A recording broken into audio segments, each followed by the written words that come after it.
नमस्कार, UP bulletin में आपका स्वागत है। मैं हूं आपके साथ स्वाति अग्रवाल।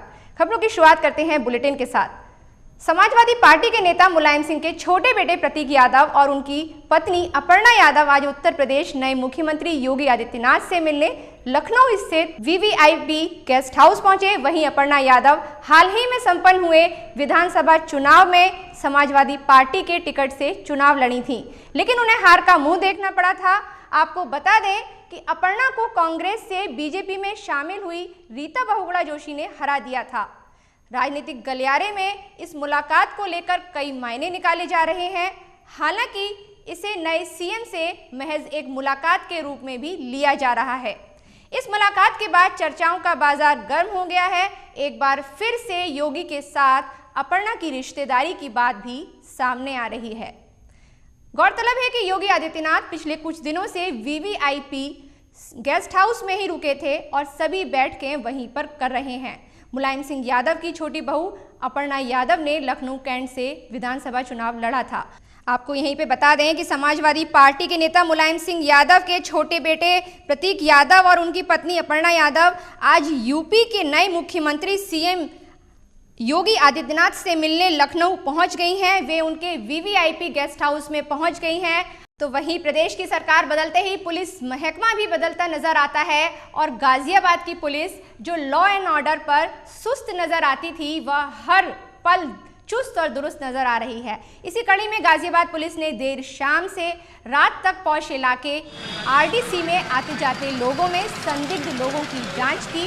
पुलिस का कहना है कि अपराधियों में पुलिस का खौफ बना रहे, इसके लिए लगातार चेकिंग अभियान चलाया जा रहा है। इस अभियान में गाजियाबाद के 4 थानों की पुलिस को शामिल किया गया है। हालांकि अपराधियों पर मानसिक दबाव की बात पुलिस कह रही है, लेकिन आज से कुछ दिन पहले ये पुलिस ही थी जो कभी भी सड़कों पर नजर आती थी। लेकिन अब नए सीएम योगी के खौफ से बचने के लिए गाजियाबाद पुलिस रात में भी सड़कों पर चौकसी करती हुई नजर आ रही है। हमारे साथ जुड़ चुके हैं हमारे ब्यूरो चीफ शाहिद सिद्दीकी। जी शाहिद, आप हमें बताएं कि किस तरीके से गाजियाबाद में पुलिस को एक खौफ नजर आ रहा है। योगी आदित्यनाथ के बनते ही पुलिस अलर्ट हो गई है और काम बड़ी चौकसी से हो रहा है, क्या कहेंगे आप? स्वाति जी, आपको बताना चाहेंगे दिन पे दिन पुलिस महकमा सख्त होता जा रहा है। एंटी रेमियो एक्शन चल रहा है दिन पे दिन पुलिस महकमा, क्योंकि मुख्यमंत्री योगी आदित्यनाथ पूरे एक्शन में है। चाहे वो छोटे छोटे थाने हो, चाहे एसएसपी ऑफिस हो, चाहे नगर निगम हो, चाहे सफाई का मामला हो, चाहे कानून व्यवस्था का मामला हो, जिसको देखते हुए योगी आदित्यनाथ दिन पे दिन दौरा कर रहे हैं, जिससे कहीं ना कहीं पूरा पुलिस महकमा हरकम में है। गाजियाबाद में जैसे हुआ, इलाहाबाद में हुआ, लखनऊ में हुआ, कई जगह ऐसे धरपकड़ हो रहे हैं। चाहे बूचर खाने की दुकानें हटाने की बात हो रही हो, चाहे एंटी रोमियो की बात हो रही हो, चाहे थानों की सुरक्षा व्यवस्था की बात हो रही हो, चाहे सफाई की बात हो, ये एक एक्शन मूड का सीएम है। ये नायक के रूप में काम कर रहा है, ना बैठ रहा है, ना जनता को बैठने दे रहा है, ना अधिकारियों को बैठने दे रहा है, ना पत्रकारों को बैठने दे रहा है। सुबह 9 बजे से जिस तरीके से योगी एक्शन में आ गए हैं, उस तरीके से पूरा पुलिस प्रशासन भी एक्शन में आ गया है, ये देखने को मिल रहा है गाजियाबाद में। मैं बताना चाहूंगा कि पुलिस प्रशासन, चाहे पुलिस महानिदेशक डीजीपी जावेद अहमद हो, चाहे एसएसपी हो, चाहे एसपी हो, चाहे थाने के दरोगे हो, चाहे सिपाही हो, सबको पता है अगर काम नहीं होगा, अगर रोका नहीं जाएगा तो कहीं ना कहीं उनकी नौकरी खतरे में, जिसको देखते हुए पूरी पुलिस प्रशासन में हरकम मची हुई है उनके काम को लेके, जिसको देखते हुए दिन पे दिन पुलिस प्रशासन सख्त कार्रवाई कर रहा है और फौरन रिजल्ट निकाल रहा है। जी, तो हमारे साथ जुड़ने के लिए बहुत बहुत धन्यवाद। फिलहाल के लिए रुकते हैं छोटे से ब्रेक के लिए। तो वहीं उत्तर प्रदेश के नवनिर्वाचित डिप्टी सीएम केशव प्रसाद मौर्य ने खास बात की हमारी सहयोगी सपना चारण से।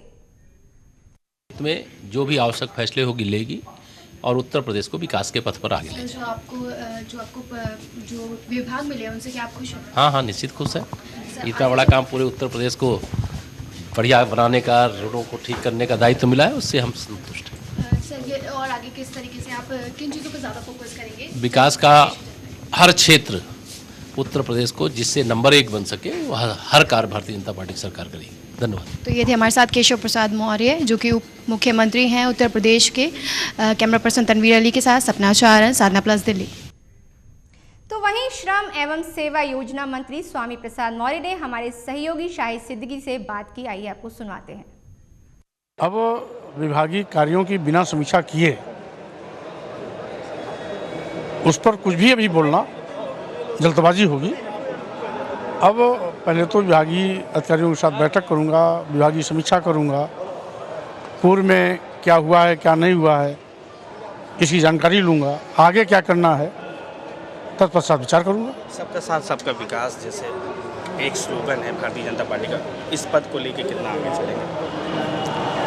अब चूंकि पूरे मंत्रिमंडल का एक सामूहिक जिम्मेदारी और जवाबदेही उत्तर प्रदेश की जनता के प्रति है, तो हम सब मिल करके संयुक्त रूप से उसको अमली जामा देने का काम करेंगे।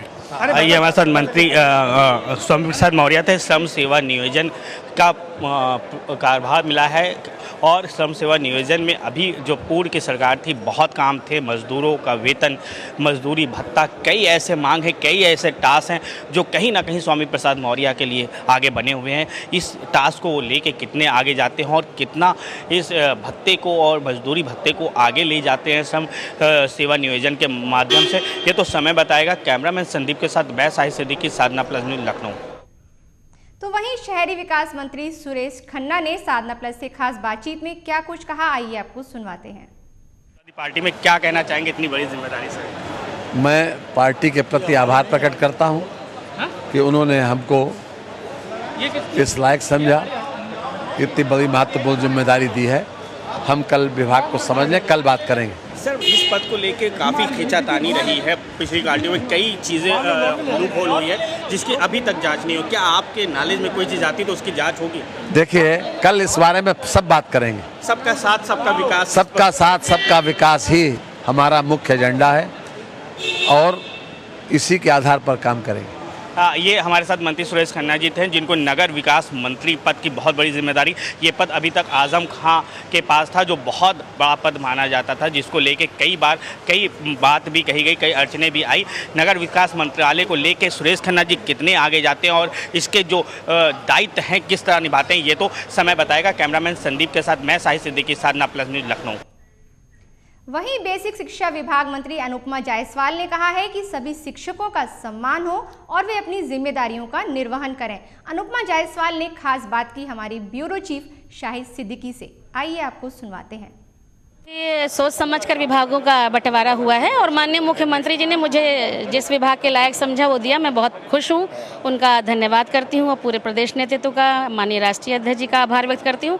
और मुझे जो भी विभाग मिला है उसको पूरी जिम्मेदारी और पूरी ईमानदारी के साथ मैं उसको उन्नति की पराकाष्ठा कर ले जाने का प्रयास करूँगी। दिन पे दिन शिक्षा का स्तर उत्तर प्रदेश में गिरता रहा है पूर्व सरकार में, तो क्या प्लानिंग रहेगी, किस तरह से? जैसे नहीं, राज्य मंत्री देखिए, हमारे पास बहुत बड़ी संख्या में शिक्षक हैं और बहुत सारा काम शिक्षकों के कंधे पर है।